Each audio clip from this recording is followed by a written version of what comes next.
As we start getting colder weather, many seasonal illnesses will be responsible for students being out sick from the classroom. So what are some of these bugs to watch out for?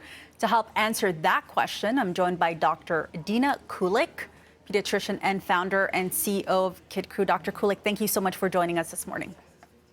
Welcome. Okay, the question that we have to start with is, in your capacity, have you been seeing an increase in kids being absent from school? There certainly have been a lot of kids that we've been speaking to and seeing in person at the clinic in the last couple of weeks. But remember, it is a typical viral season. When school starts, we're indoors more often, we're in close quarters more often, and this is when viruses tend to spread more easily. Okay, and we know that COVID is the biggest conversation happening now, but are there any back to school illnesses that parents should be aware of other than COVID? Absolutely. Kids are still getting COVID as are adults, but we see influenza starting to creep up, lots of other viruses like stomach flus and pink eye, and many different viruses that cause cold and flu-like symptoms. No doubt a stressful time for parents. Are there any tips or things that they can do to prevent some of these illnesses?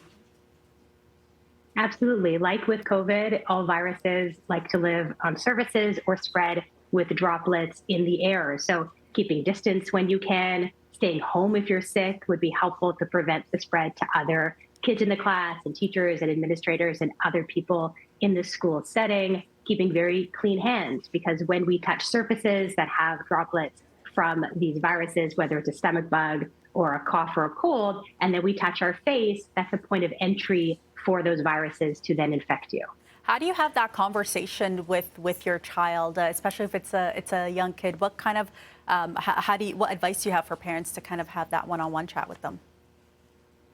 Yeah, it's a great question. I like to think of germs, bacteria, viruses as little things all over our hands, little germs, little bugs.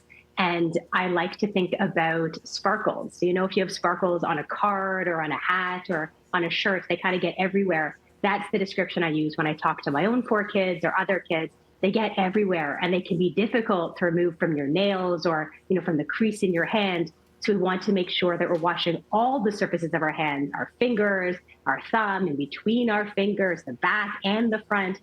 So when we're picturing wash our hands well, washing all of those surfaces to remove those sprinkles, which are the germs. I like that explanation. It's quite visual and it's easy for kids to remember.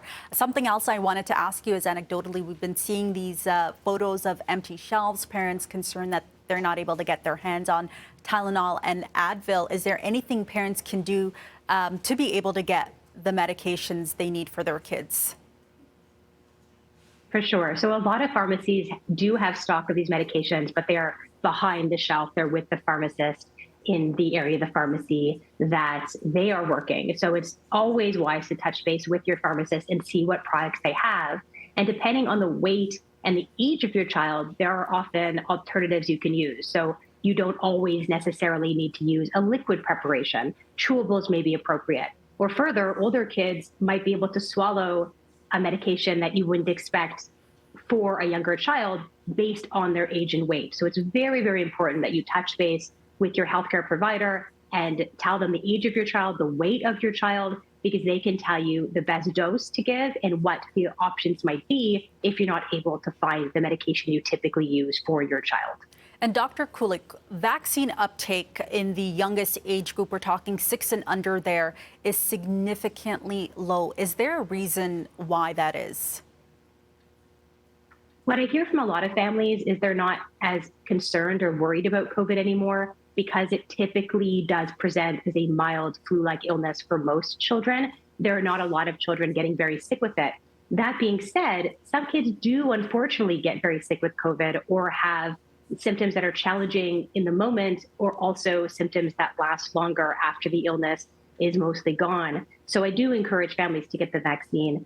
A lot of kids too have had the illness, and some of them recently. So parents don't think they need the vaccine because their child has already had COVID.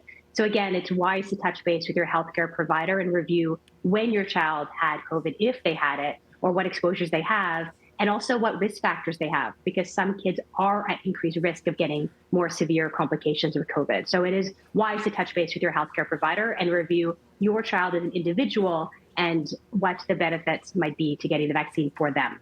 Yes, and that's where you can also get some much needed questions answered. Dr. Dina Kulik, thank you so much for joining us this morning. You're welcome.